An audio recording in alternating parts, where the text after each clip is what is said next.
Look at the birds. They're so busy flying, flying, flying. What are they doing?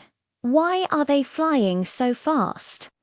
Well, you see, there's this big tree with some juicy ripe berries on it, and the birds are all flying to that tree to eat the berries. Can you imagine? A bunch of hungry birds sitting in a tree, eating berries and singing songs? It sounds like a dream, doesn't it? But there's a problem. There's a big, scary hawk that lives in that tree, and the hawk is watching the birds eat the berries.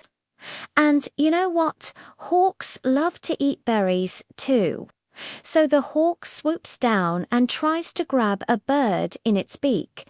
But the birds are too quick for the hawk. They fly away just in time.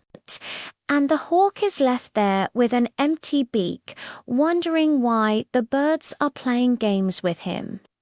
Do you know what the birds are thinking? They're thinking, "We're too smart for you, little hawk. You'll never catch us."